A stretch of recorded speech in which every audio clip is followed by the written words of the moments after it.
On the opposite side, if you if you don't have a beam sensitive sample and you just want really high throughput, what we designed into the chip as well is the ability to do multiple gain.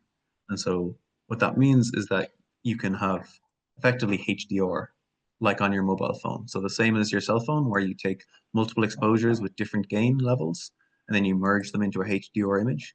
We can do the same thing on Celeritas. So this is designed into the sensor, but it's not released yet as a feature. So all of the data that I'm going to present to you today is on the high gain. The high gain mode is what's being used exclusively.